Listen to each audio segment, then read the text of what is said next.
Je préviens d'entrée de jeu qu'il n'y aura pas de spoil ni sur le manga de Tomodachi Game ni sur le light novel de Classroom of the Elite. Je vais y faire référence et utiliser des informations venant de ces deux supports, mais sans jamais aller plus loin que ce qu'on en apprend dans leurs animés respectifs. Bonne vidéo. Qui gagnerait si Ai no Koji de Classroom of the Elite et Yuichi de Tomodachi Game devaient s'affronter?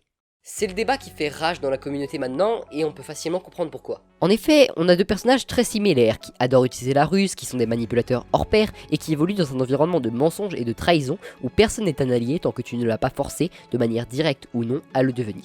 Mais le plus important, c'est qu'ils sont à coup sûr les deux personnages les plus intelligents que l'on peut trouver dans la sphère otaku à l'heure actuelle en termes de capacité d'analyse et de réflexion.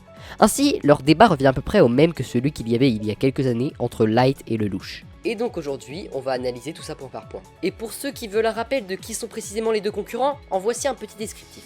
Kiyotaka Ayano Koji. Élève tout droit sorti d'un établissement spécialisé créé pour former les futurs génies qui dirigeront le monde, on le considère comme l'être humain parfait. Alliant des capacités de réflexion exceptionnelles à un sens du combat digne des plus grands, il est l'éminence grise qui règne dans l'ombre sur le lycée d'excellence Kodo Ikusei. Bref, il est le plus fort parmi les plus forts dans un monde où la raison du plus fort est toujours la meilleure, nous allons le montrer tout à l'heure. Yuichi Katagiri. Génie du mal incontesté dominant le Tomodachi Game comme si c'était qu'un jeu entre amis, aucune des pensées de ses adversaires ne lui échappe. Aussi bien menteur émérite que manipulateur de renom, la seule chose qui importe plus pour lui que ses amis, c'est l'argent, bien évidemment. Pour résumer, il est le maître de pensée qui a toujours un tour d'avance sur ses concurrents, pas parce qu'il a prévu ce qu'ils allaient faire, mais parce que c'est lui qui les a incités à le faire. Mais qui, de l'homme qui maîtrise le piano et la calligraphie ou de celui pour qui les amis sont plus importants que l'argent, est le meilleur? D'un côté, Ayano Koji a un énorme avantage qui réside dans ses capacités physiques exceptionnelles. Il va plus vite que Hermès, frappe plus fort que Hercule et est sans nul doute un fin connaisseur des armes blanches. Et même s'il n'a jamais reçu d'entraînement aux armes à feu, son adaptabilité lui permettrait sûrement de les maîtriser en un rien de temps. Ainsi, malgré que Yuichi possède des conditions physiques au-dessus de la moyenne, s'il fallait en venir aux mains, ce n'est ni sa résistance accrue à la douleur, ni ses maigres compétences en arts martiaux qui le sauveront de la machine de guerre qu'est Ayano Koji.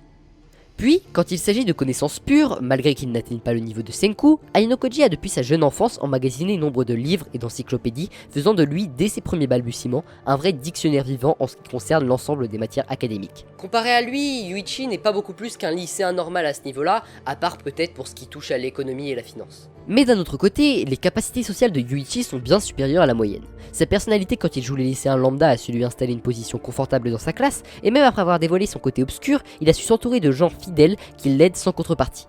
Ainsi, il a réussi et continue de réussir là où Ayano Koji a immédiatement échoué en donnant une fausse image de lui pour cacher à la fois ses capacités et ses intentions afin de satisfaire ses objectifs. Et ce pouvoir social qu'il possède découle évidemment de son incroyable capacité à sonder les gens, ce qui lui permet de les manipuler sans qu'ils s'en rendent compte. Ayano Koji est certes lui aussi plutôt fort à cela, il mettrait la misère à n'importe qui d'autre qui essayerait de l'affronter sur ce terrain, mais dû à son idéologie, il perdrait sûrement face à Yuichi.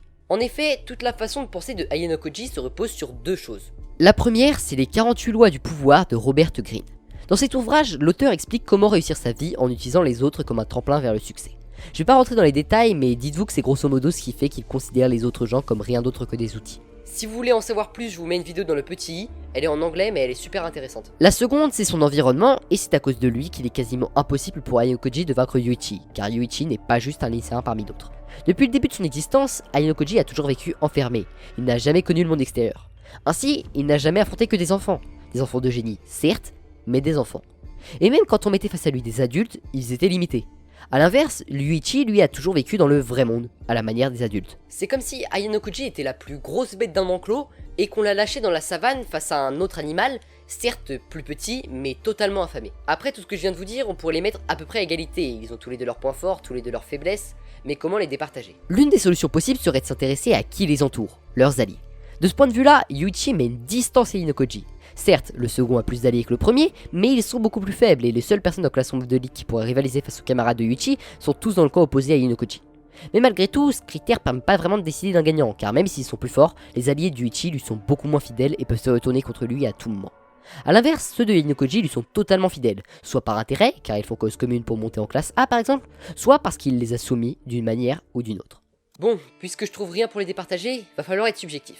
Mais on va être subjectif de la manière la plus objective possible. Maintenant, dès l'instant où sort cette vidéo, vous allez trouver un sondage dans l'onglet communauté de la chaîne. Dans ce sondage, deux propositions, Yuichi et Ayano Koji. C'est vous qui allez choisir lequel des deux est le meilleur. Vous pouvez argumenter dans les commentaires de qui est le meilleur pour essayer de convaincre les autres. Partagez le sondage à des gens pour essayer de faire pencher la balance. Comme vous voulez, vous êtes totalement libre. Et à la fin, celui des deux camps qui aura réussi à faire en sorte que son favori gagne, aura tout simplement raison. Car au final, le plus fort c'est celui que vous décidez. Aucun des deux ne pourra jamais affronter l'autre. Mais si tout le monde s'accorde pour dire que l'un est plus fort que l'autre, bah c'est que c'est vrai. Et c'est ça la magie des débats interhistoires. Et le fait que vous décidez de qui est le plus fort, est-ce que ça ferait pas un peu de vous les plus forts? Si tout le monde se mettait d'accord pour dire que Anya solo le Naruto verse avec son Waku Waku Punch, bah ce serait la vérité. Et pareil si tout le monde disait que Anti-Spiral est moins fort que Baggy le Clown, ce qui est a priori vrai, mais ça c'est une autre histoire. Et oui, car comme le disait le loup à l'agneau et que je le disais un peu plus tôt, sur ce coup-là, la raison du plus fort est toujours la meilleure. Alors je vous retrouve tout de suite au niveau du sondage ou un petit peu plus tard après que vous ayez regardé l'une de ces deux vidéos que je vous propose ici. Et sinon vous connaissez la routine, like, abonnement, partage, cloche et commentaires. Et sur ce, à plus!